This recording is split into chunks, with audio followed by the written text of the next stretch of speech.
All right. Well, welcome to the Untethered Consciousness channel. I'm Rod. It's 10 o'clock in Sydney AM. With me today, I've got Igor Galibov back on the channel again. How you going there, Igor? Good. How are you, Rod? It's great to be back here. Good, man. Yeah, it's been a pretty busy morning. I thought while people are rolling in as far as guests go, so I'll just do a quick bit of housekeeping for those of you who haven't tuned into one of my live streams before. It makes life a whole lot easier if you put if you have a question for Igor, then, or even myself, just put a Q in front of your comment and just put that into the comments. But in the meantime, if you just let us know where in the world you're from, once you log in, I'll give you a shout out. And I thought, just to kick off the conversation today, Igor, I love the story that you tell about how this all started for you with the I think was it in Brazil? Brazil, yeah. That with the scissors. All right, yeah. So just and this will give people a bit of context about where you started. I think it's just a great story. Spiritual journey. So retelling us that, yeah. Yeah. So in 2004, in 2004 it began very. Kind of did not expect any of this. I did not know anything about spirituality, meditation, angels, guides, anything like that. It was just regular life. And my parents heard of this healer in Brazil, and I went with my parent to assist her, my mother. And when I arrived there, what took place was a spiritual surgery, which I did not expect to have. And that spiritual surgery took me out of my body, and I was able to see myself from my astral self. And that was when I had my first awakening. What took place is he does physical surgeries and non-physical surgeries. A physical surgery where he takes a real knife, cuts you, and takes out a tumor, or he'll stick scissors in the nose to activate something. And an invisible surgery is where you walk in and they just read a prayer for 5-10 minutes and you go about your day and you were basically healed. The entities are healing you. And my turn came up, and he takes out these spiritual scissors, and he tells me, "Do you want to have a surgery?" I'm like, completely unaware of what's happening there. I said, "Sure." He gets up and he's in a trance. He does not even remember what he does because he goes into a complete trance. He comes up to me and presses something inside my mouth. And next thing I know, I'm out of my body looking at myself. Now, this was the first time that I was consciously aware and I can see myself standing there while he's taking these surgical scissors and puts it into my nose, and with the bottom of his palm hits it, and I can feel it hit to the top of my skull from the inside. And I'm watching this at the same time as he twists the scissors one way, another way, pulls it out, says spit. By the time I spit, I'm back in my body. So that was my awakening point, where the following day I started to see and feel energy. So I did not understand what was happening to me. It took me a couple of months, maybe even still time, to understand what took place. But it was definitely an activation and an awakening point, where from that moment on, I started to see and feel energy. So that's when my spiritual journey began, and I decided to kind of isolate myself from the world. And I went into meditation for about 3 to 4 years, isolated myself from everything that I knew what was reality. And then I understood that it was a hologram or a matrix. And I spent more time with different dimensional beings, working with my astral body, working with my causal body, working with my soul, and reaching to the level of the oversoul's crystalline blueprint. So that was my path that I have explored very deeply. And then I started to teach this stuff. So at the beginning, it was very confusing, but I was like a kid with all the powers, but no wisdom. So that also has to do with a past life where I have achieved these higher dimensions of expression and been able to kind of experience them here. But I also had to download and experience the wisdom of why and how everything operates. And understanding it from the 3D reality is one thing, but understanding it from the spiritual perspective or the 5D realm, it is a multidimensional facet. So we have to understand and be such a flexible mindset to perceive into other dimensions, because what we call healing here is not healing in the higher dimensions. What we call transformation here is not a transformation in a higher dimension. And if you're doing tapping into a certain part of yourself here in the multidimensionalism, you're tapping in many other lifetimes, which are past or present, and working simultaneously through the soul level with them. So it's a very overlayered grid system, you can say. And I was like, okay, how do I teach this people? I cannot keep healing people. I got to teach them this. And that's when I started to teach this stuff and really digest the core of it. Awesome. Yeah, it's a great story. I love it. Now, there's a video that is it's on the Jesse Michaels channel. I don't know if you've ever seen his channel, and it's only just come out. He's interviewed Sergeant Dan Sherman, who was who claims he was part of a program the NSA set up in the early 1950s, and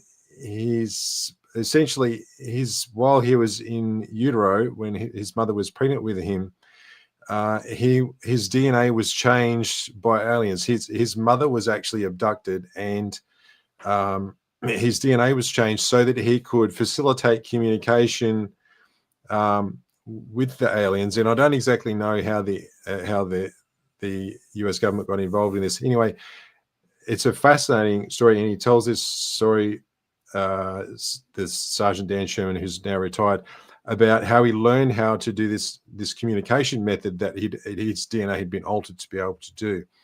And it just got me thinking that you receive a lot of communication and information from ETs or aliens, whatever you like to say, from people from other realms as well. So what is the main, is there a main message for them, for us, and why do they have such an interest in us as a human species at this point? Well, the message for us, there's different species, and each one of them has their own agenda.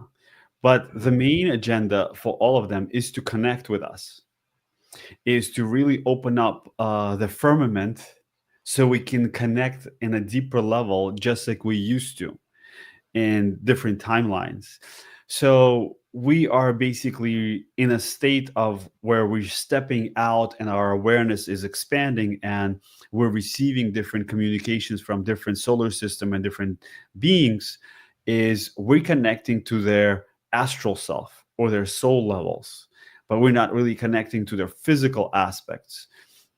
So when we connect to that part, it's a beautiful part, because it wants us to develop and grow vibrationally, because as one planetary system or solar system is expanding and growing, so there is their consciousness, but they're also intergalactically connected to us. So parts of us are sharing an oversoul with them.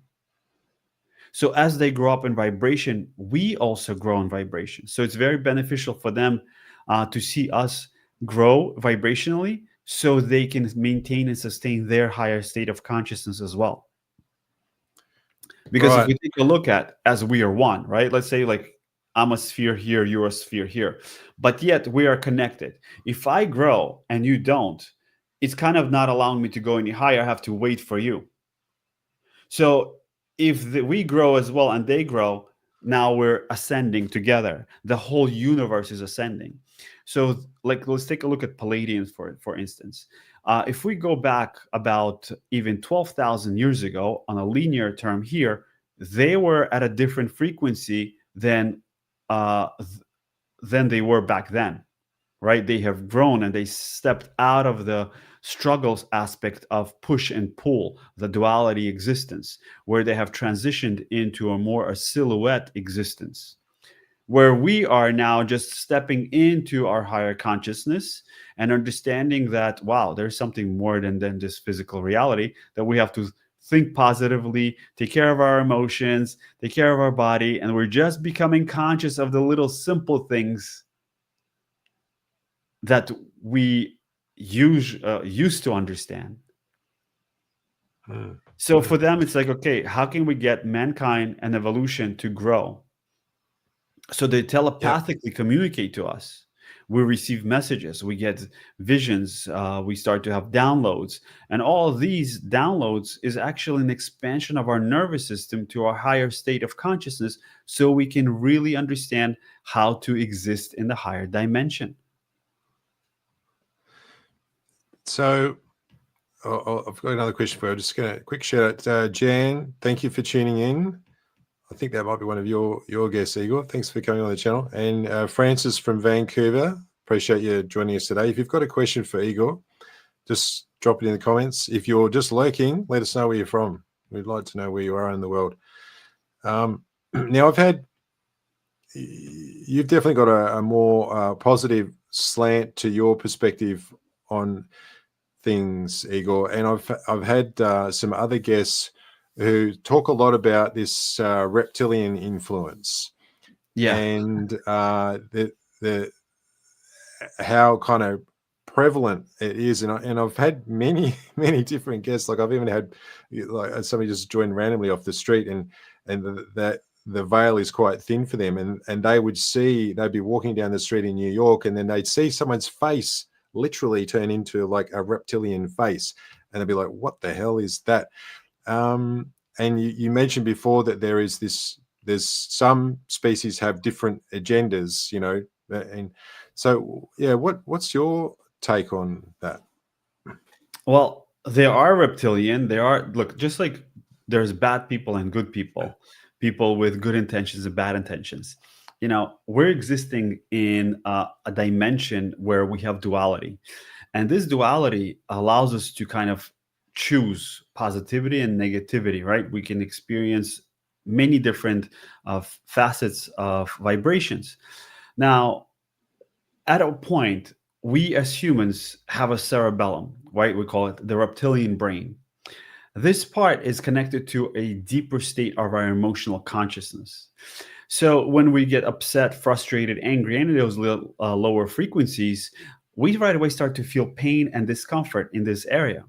And that's fear-based. That's why it's called the reptilian brain. How do these reptilians connect to us? They connect to us through fear. Why? Because they exist at a lower frequency. So if you are operating at a low frequency and operating in fear and hatred, anger, any of those frequencies, then you are more likely to connect to them. So what happens is they are just existing and trying to survive just like anything else. If we as collective humans move in vibration higher, that means we are leaving them and they no longer are able to connect and communicate with us and kind of utilize our energy, because we have stepped into a higher state of consciousness.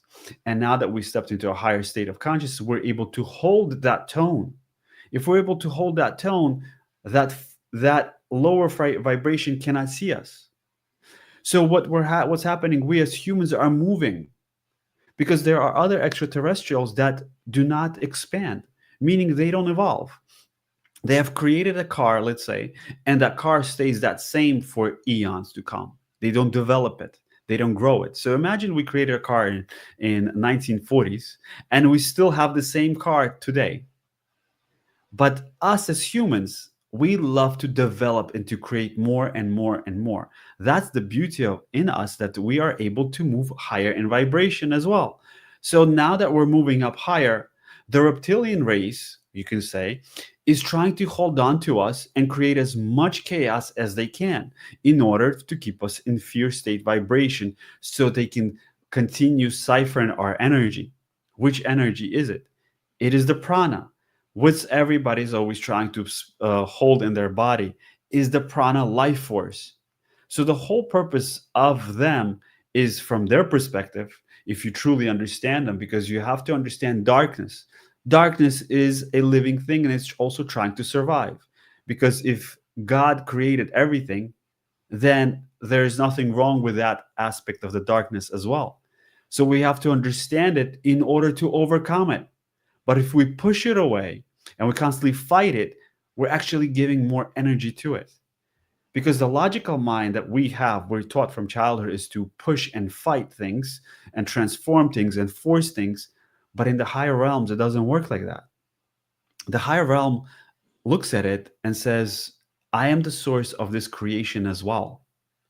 Because the reptilian race, we are also sharing an oversoul with them. So if we are sharing an oversoul with them, then there's an aspect of you that is as violent and as negative as them. And if we shift that aspect of that aspect of violent and darkness within ourselves, then therefore we are harmonizing that aspect and we're letting it go and moving up higher in the next level of evolution.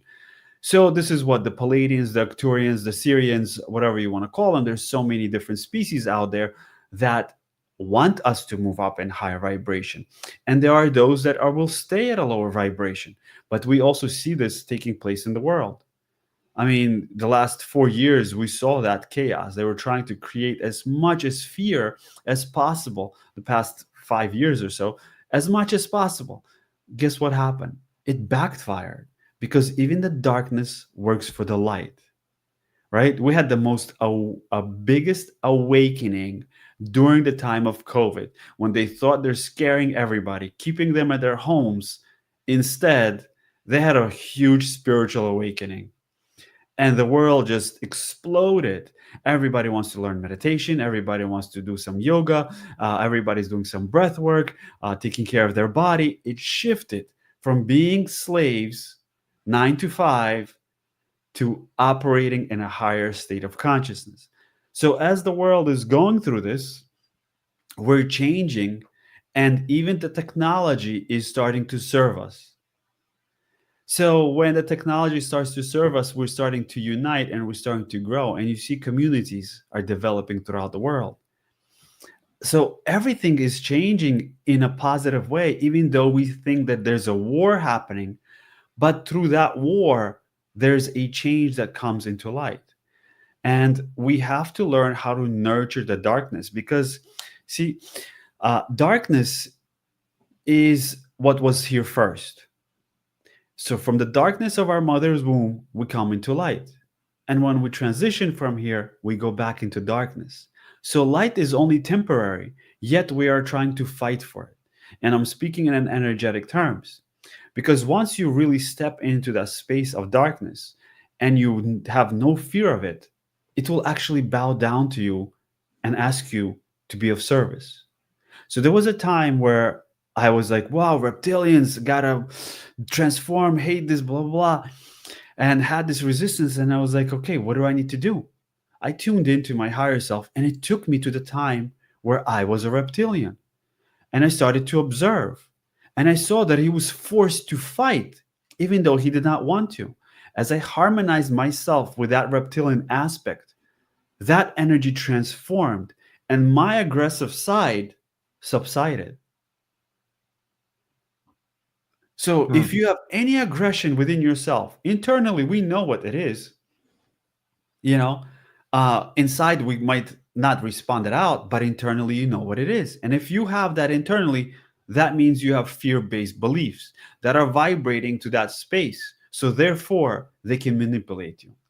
It is a war outside of this planet. It's a war of harnessing a soul, but nobody can harness a soul.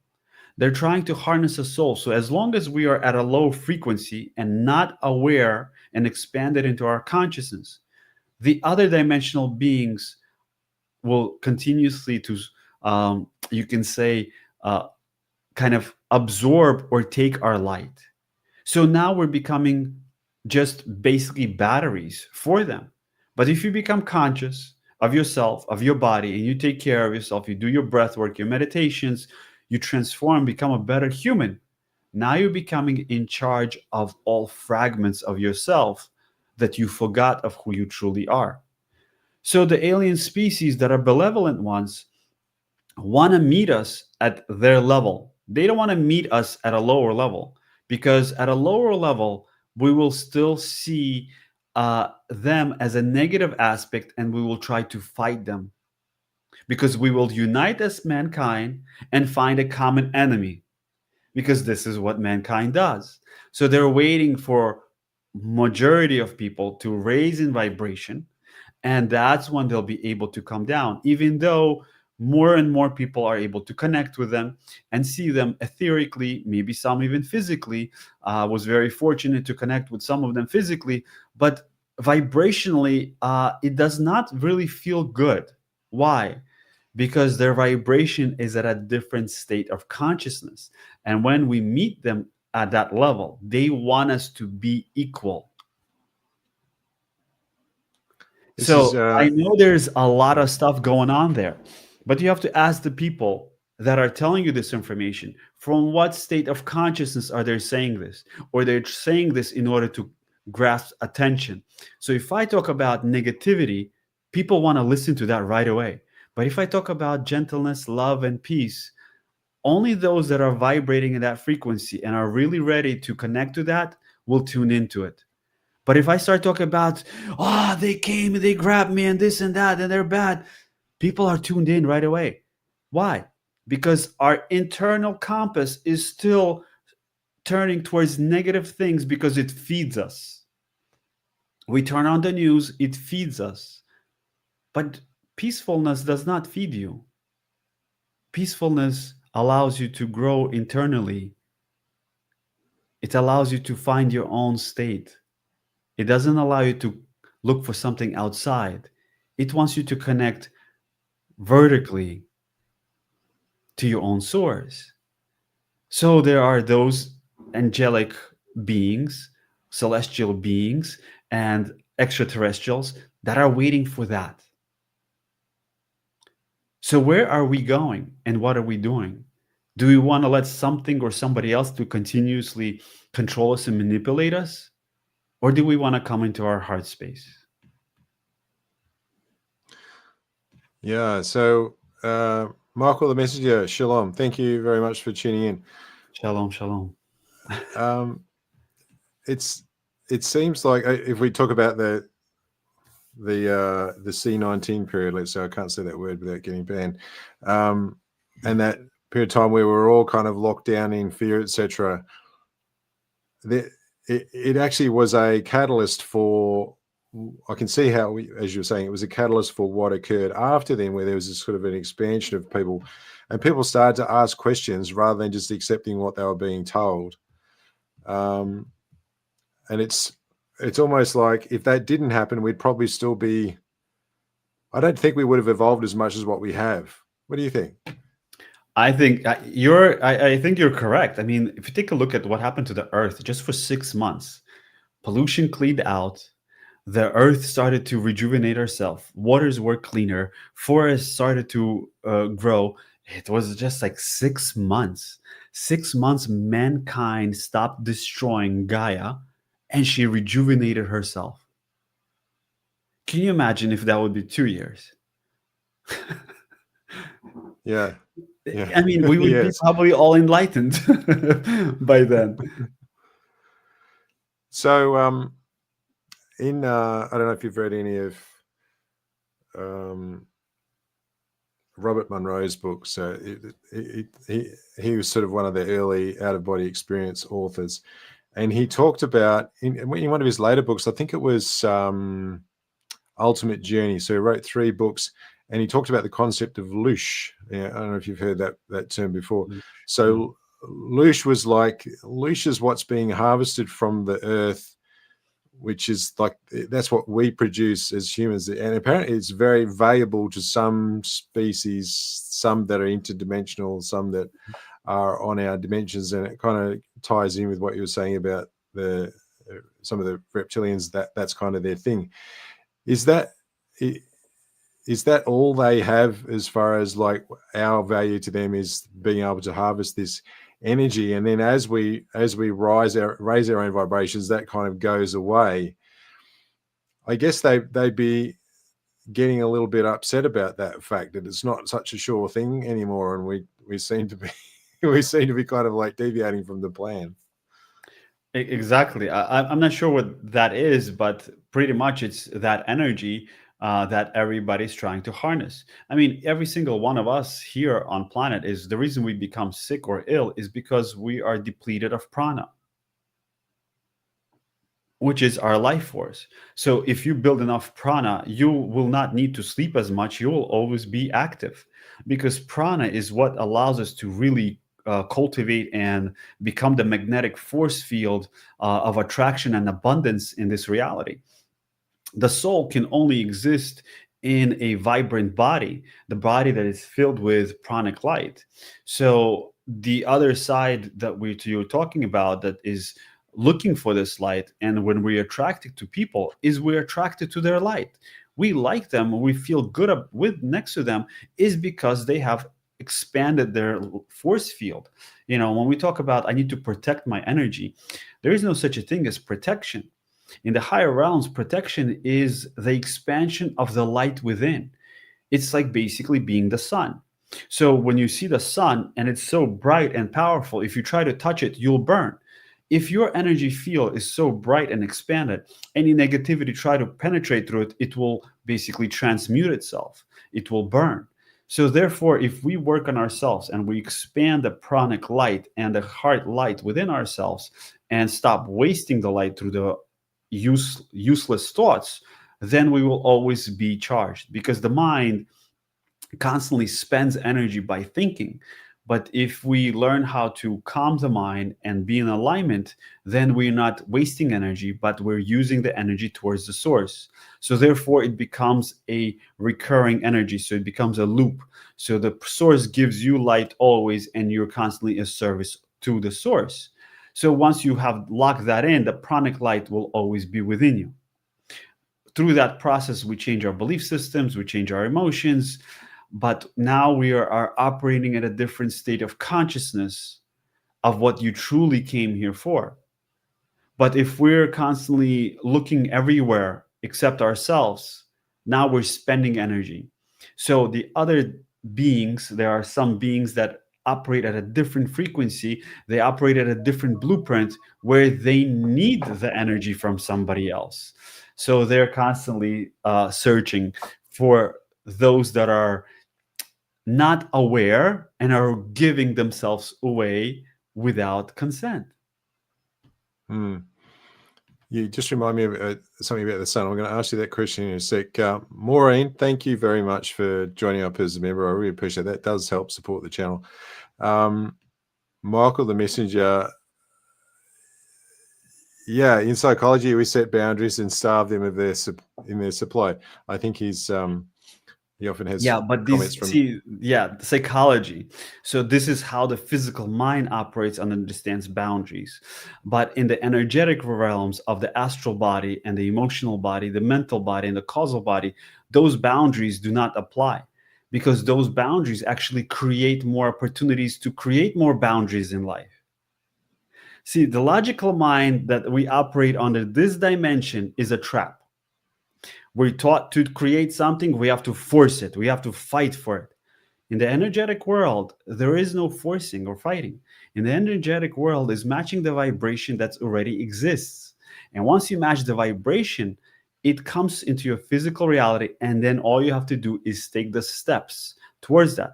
Those steps are no longer pushing.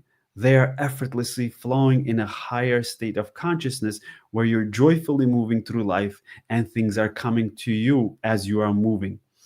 So when we say boundaries, when let's say you create a boundary, say, okay, I'm not getting into a relationship that's going to take away my light.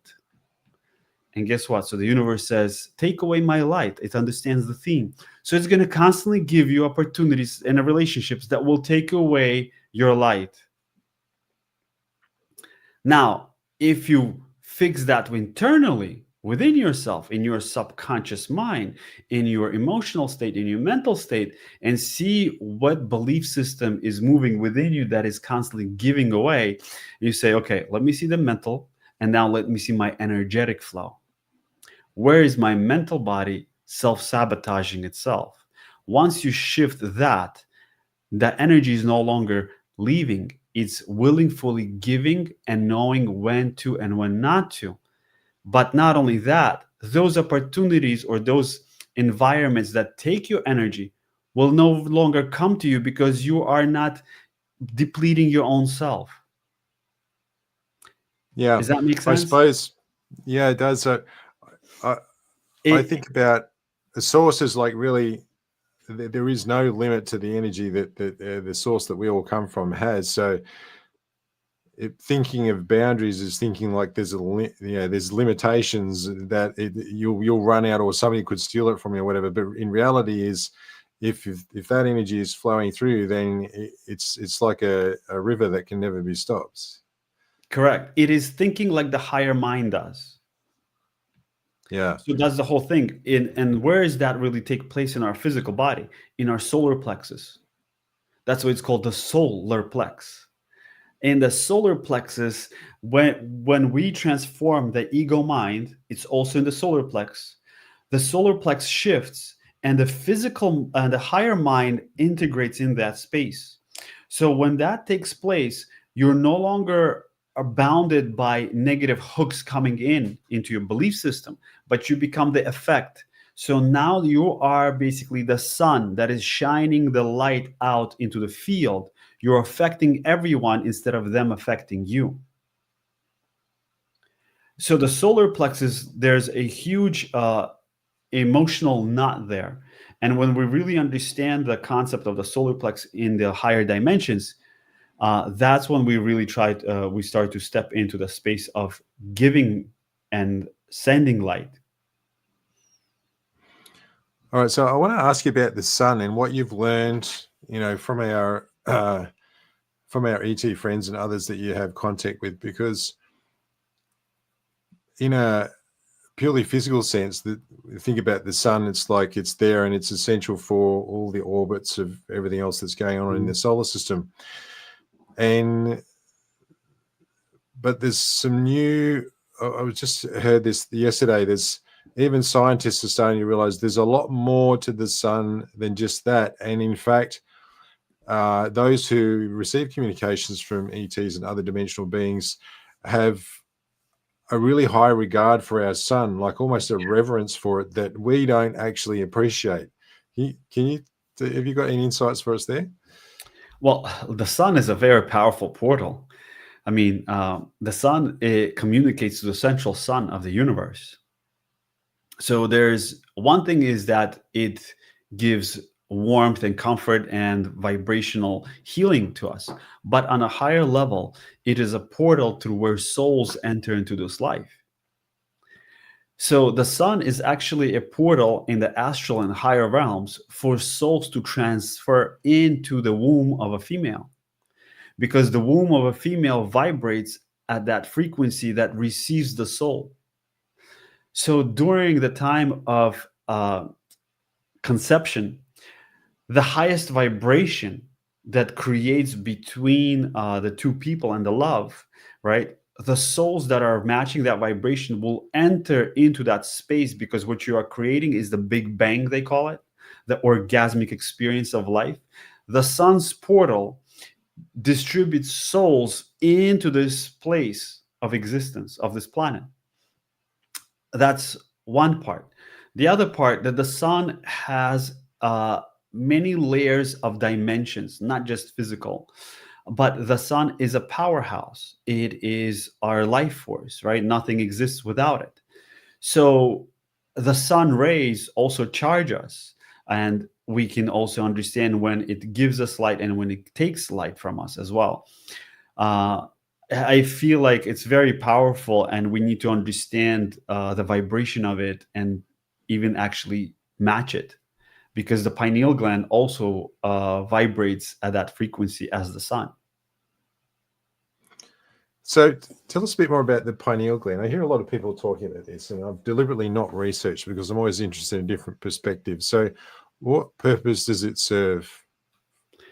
From what I was shown was that the pineal gland is a gateway. There's a whole funnel of energy that goes back into our energy bodies, to the astral body and the causal body.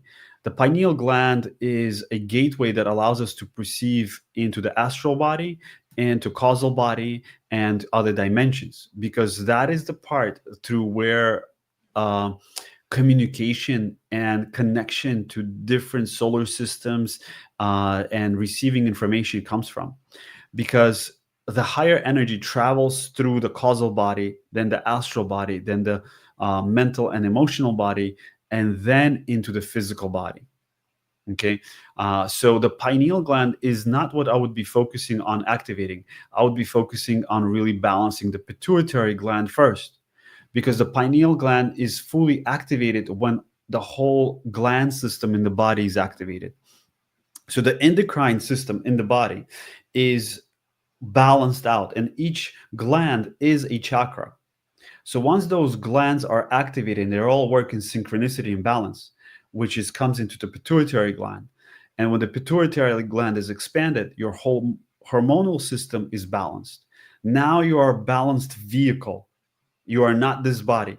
You are a vehicle of your soul that is fully vibrating at a higher state of consciousness, and awareness is expanded in all parts of your physical and dimensional self. Now the pineal comes in and fully activated, and you have clarity of what you're receiving and what you are sending. So receiving meaning that you only allow higher benevolent beings to communicate with you, connecting to different people and civilizations, understanding clarity and truth that resonates to this timeline, not to a parallel light timeline. So you get clairvoyance, clairaudience, all the clairs in alignment with this timeline. So you become basically a walking oracle, right? But all of that has to take place from the lower centers being transformed into the higher state. So a lot of people focus on the pineal gland, but it is activated through psychedelics, but it's only a spark. But how about keeping it on all the time? How about having it a balance? Because a lot of times people get images and visions, and they say, okay, I had a vision. I need to move to California. I'm selling my home. I'm moving to California. They sell their home and they move to California.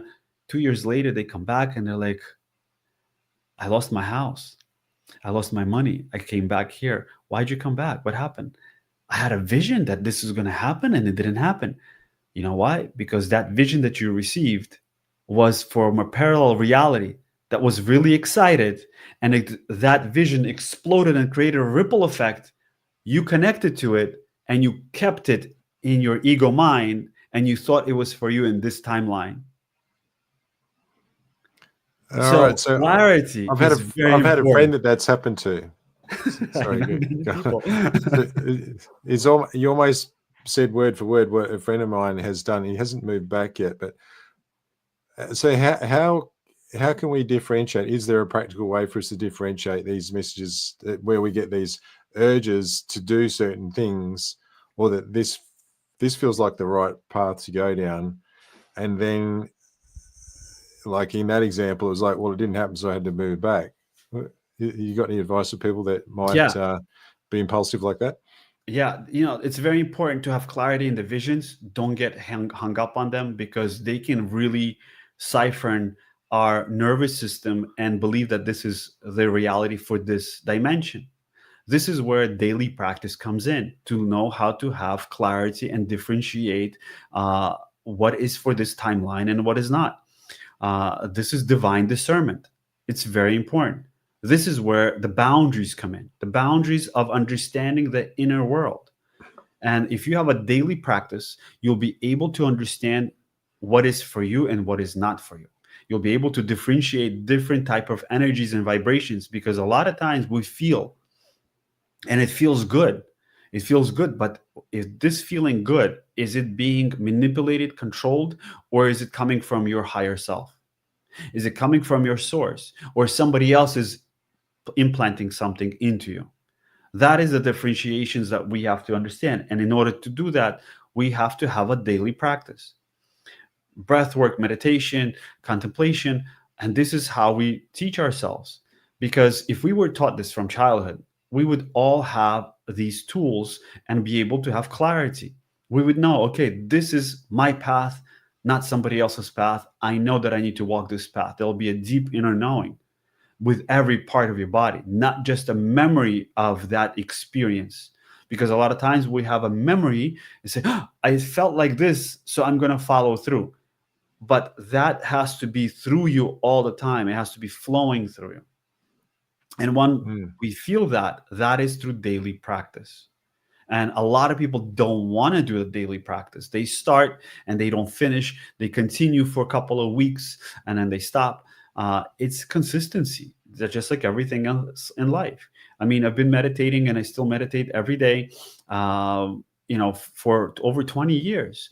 And it doesn't stop. And there were times that I was meditating for 16 or 18 hours a day.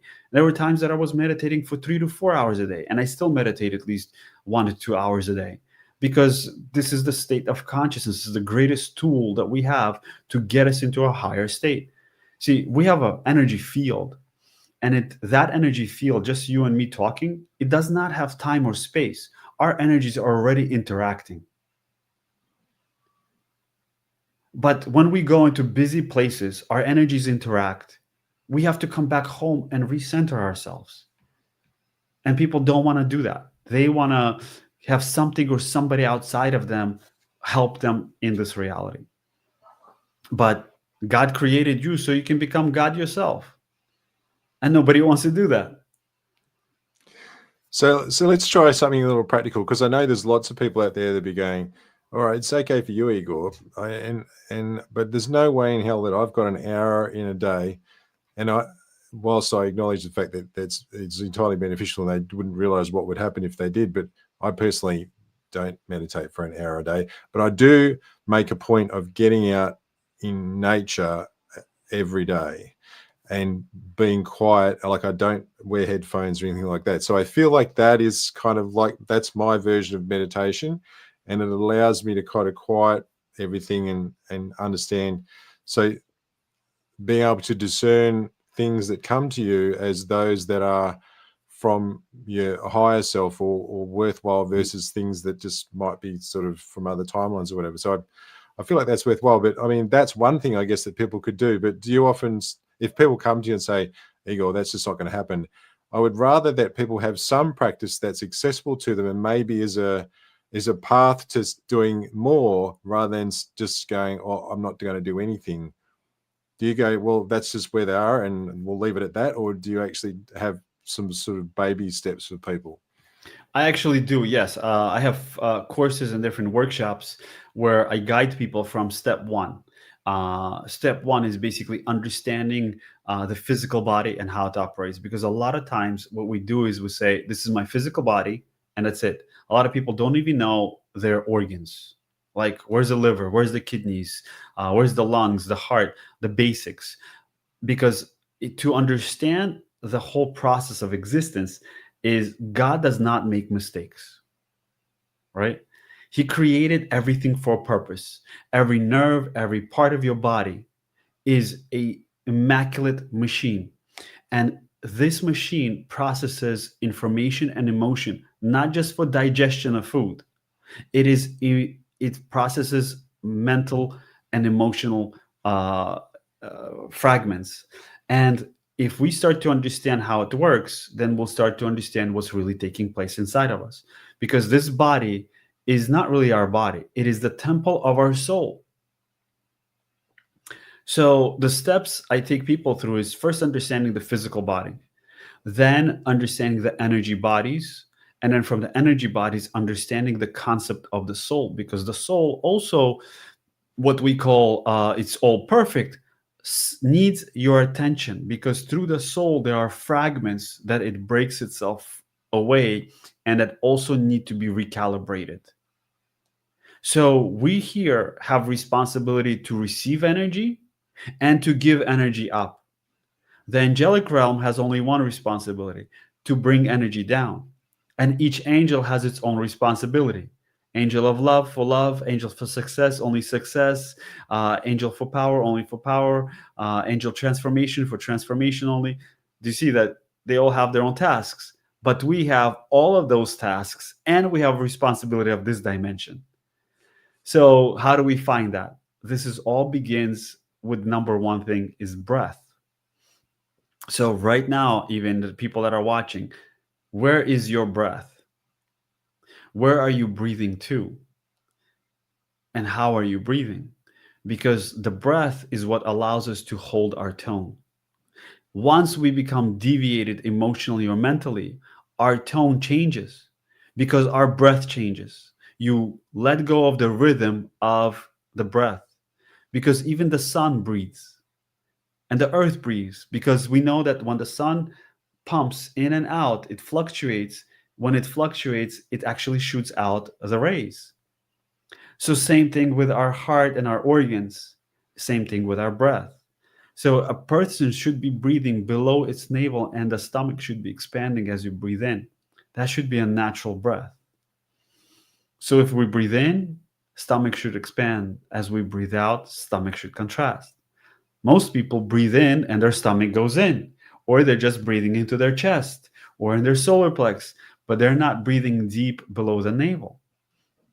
Why breathe below the navel? When we breathe below the navel, that becomes our natural state of breath.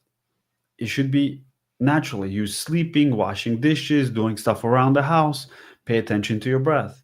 When you become emotional or frustrated, any of those emotions that come in, your breath changes right away. The whole thing is to maintain that breath, maintain that calmness, that peacefulness. When you're able to do that, you're maintaining your tone. So when you're maintaining your tone, you're maintaining your alignment, your connection. Now, if you're 30 years old or 40 years old, 50, whatever it is, pay attention to how you're breathing and how long you've been breathing like this.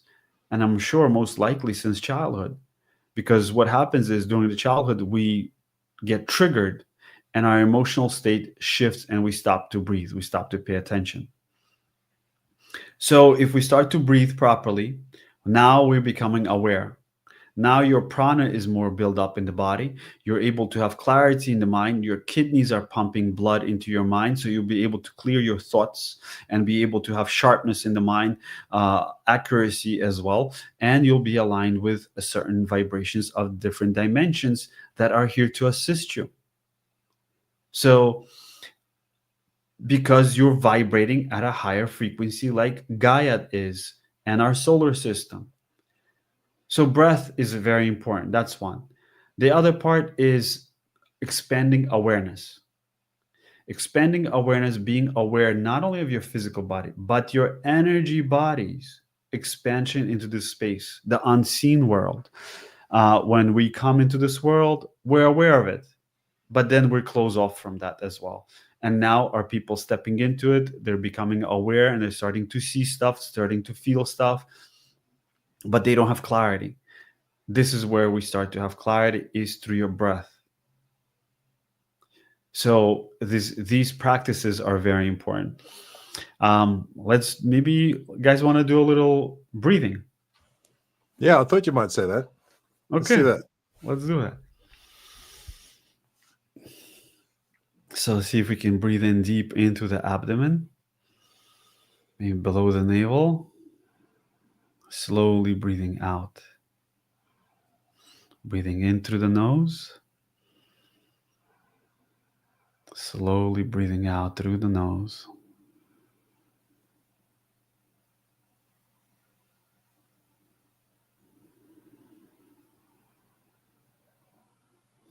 As you slowly breathe out, we're going to allow our imagination to guide us. Allow your imagination to simplify your transformation.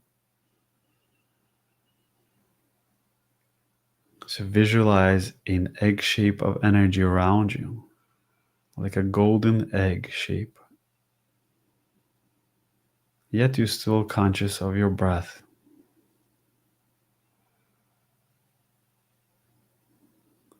On your next breath out, slowly breathing out through your nose, Visualize that egg-shaped expanding.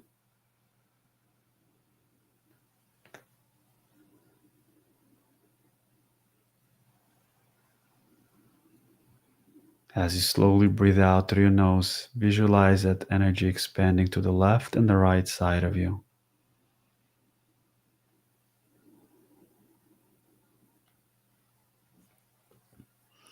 With every breath, fill that space in a golden light, like a sun, to the left and the right.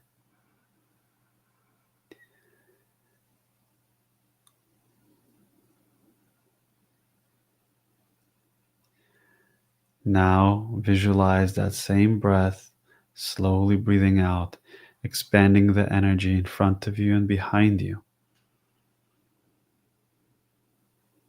creating a golden space within your auric field.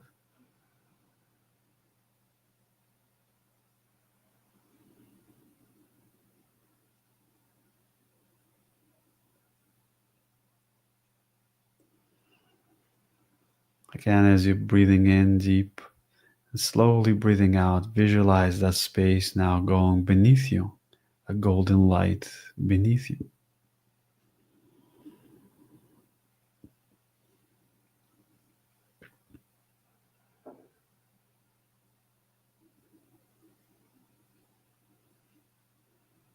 Now we gently breathe and visualize the golden light to rise above us.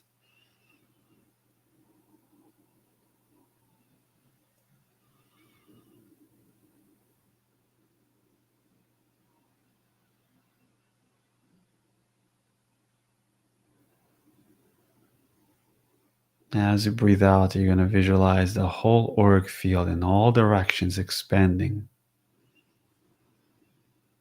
3 to 6 feet around you, 2 to 3 meters around you, 6 to 9 feet around you.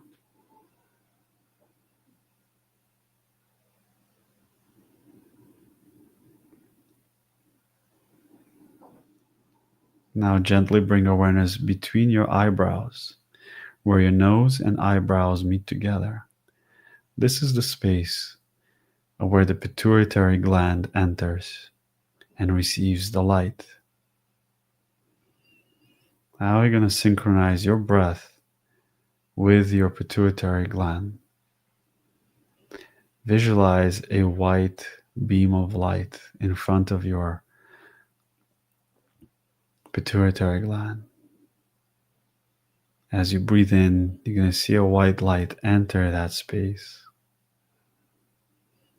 As you breathe out, you're going to see a white light exit through that space between your eyebrows.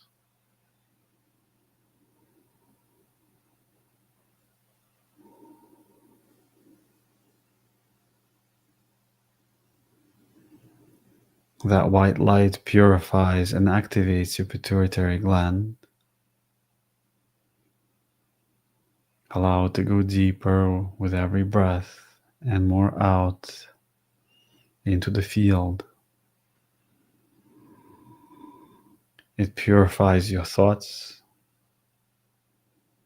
The white light activates the pituitary gland to balance your endocrine system, your hormonal system.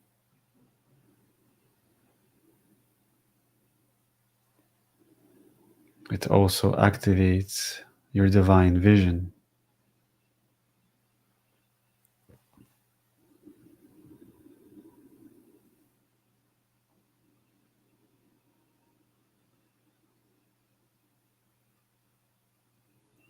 Once more, as you breathe out, visualize the auric field expanding in all directions.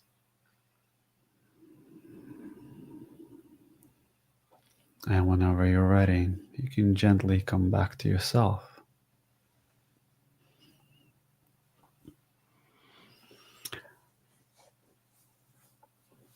This is just a little short, and I'm sure people felt the peacefulness and the expansion of stillness that they came through.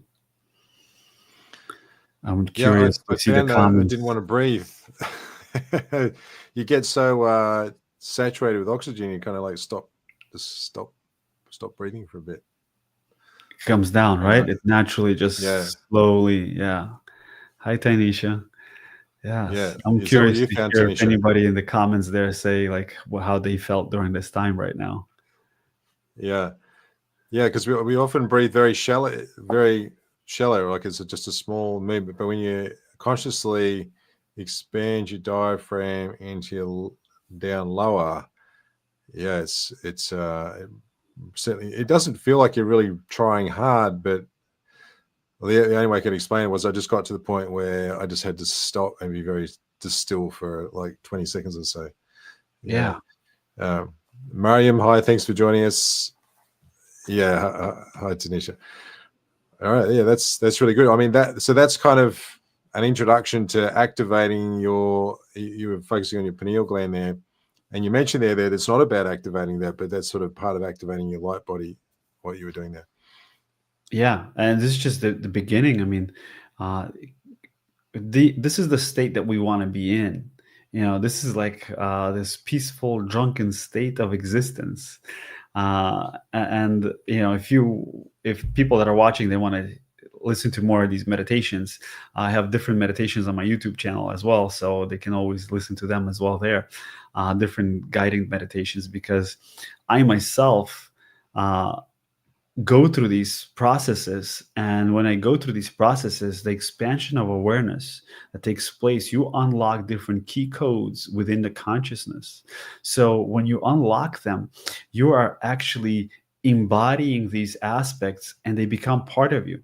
You are no longer become separate from your intuition. You become that intuition.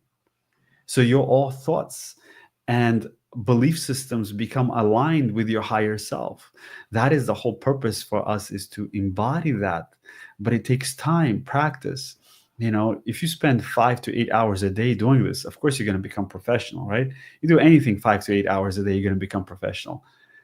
So if a person decides to do this really truly and spend 4 or 5 hours a day, they're going to see rapid change within years, because these days the planet is vibrating at a high frequency.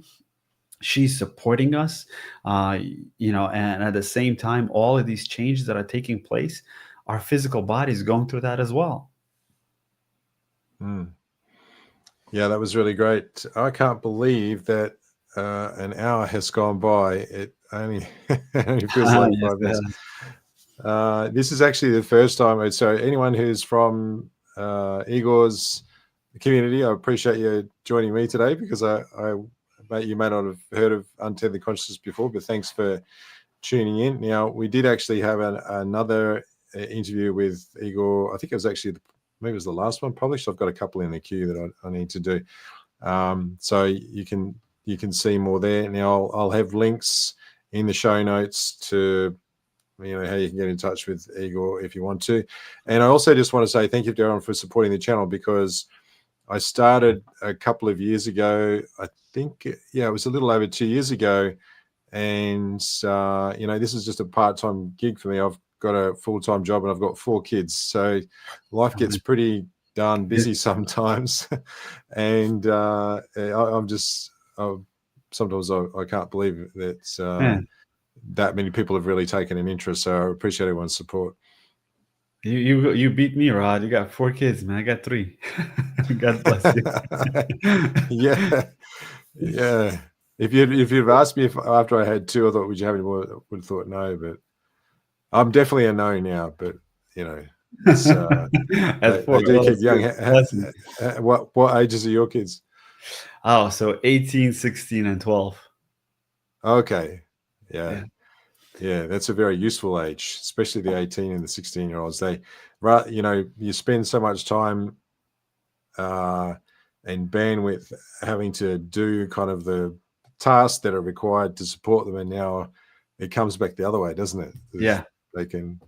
Older ones in college now. I mean, it's beautiful to see them grow and change and transform, and getting them involved as well into this meditations and breath work, and how it actually supported them in their transformation in their life as well. So it's really powerful to see these things.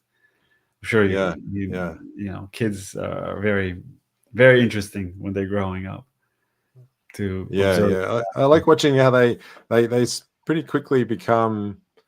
Well, I only really had two goals in life with children. One is that they're kind, and they learn how to be sovereign beings. You know, think Yeah, for themselves, be independent. They're two important. I think if you've done to me anyway, that you got those two things nailed, I think you can pretty much handle anything that comes your way, yeah, and they'll live a pretty good life.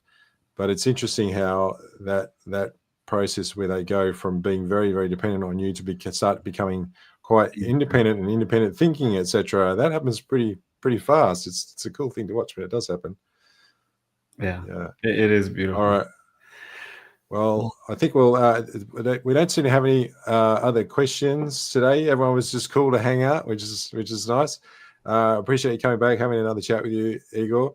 I'm looking Same. forward to when I can actually.